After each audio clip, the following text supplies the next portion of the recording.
as president, I am going to give you a run for your money.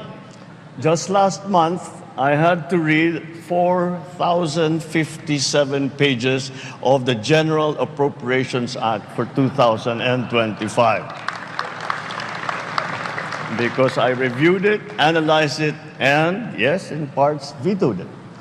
And so for those of you, and up to now, I cannot find those damned blank items. We'll keep looking, but I really am convinced that they simply do not exist because it is not allowed to exist. So for those... Masaya na ang Pangulo dahil naipasok ang gusto niyang 100 billion insertion. Wala pong perang napunta sa akin. Lahat po ng insertion napunta sa ating Pangulo at Speaker Martin Romualdez. Ako lang at ang aking mga tao, sila Paul Estrada, Mark Tiksay, at ang aking mga security ang nag-deliver papunta sa bahay nila Pangulong Bongbong Marcos at Speaker Martin Romualdez sa North Forbes Park, South Forbes Park hanggang sa Malacanang. Yung mga deliveries po ay merong record ang aking mga tao. Totoo po yung sinasabi ni Orly Gutesa na nag-deliver siya sa Forbes Park. Totoo din po ang sinasabi ni Orly Gutesa na nag-deliver siya sa Malacanang nung siya ay nasa Senado. Para mapatunayan ang mga litrato na deliveries ay ilalabas ko po together with this video.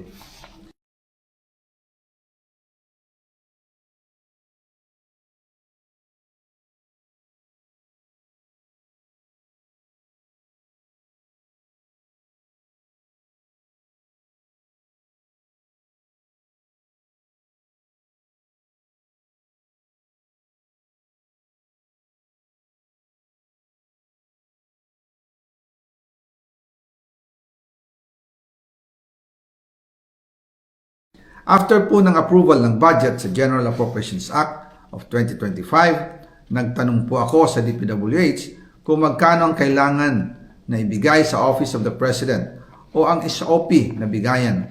Ang sinagot sa akin ay 25%.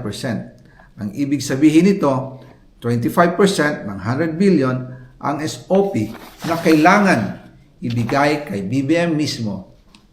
In total, 25 billion ang napunta kay Pangulong Bongbong Marcos.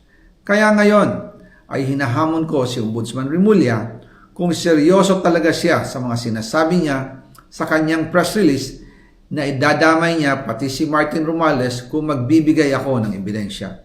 Patunayan niya ngayon ang pronouncement niya. Imbestigahan niya ang fraternity Brad at ang kanyang kaibigan na si Speaker Martin Romualdez kung talagang tutupad siya sa tungkulin niya. Imbestigahan din niya si President Bongbong Marcos. Sabi nga ni BBM nung SONA, let's do it right at mahiya naman kayo, hindi po ba?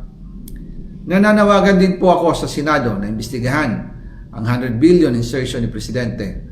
Alam ko po na hindi gagawin ni Ombudsman Remulla ang hamon ko. Pero magaling ang Senado sa imbestigasyon at ako ay naniniwala na dahil sa kanila, lalabas ang katotohanan.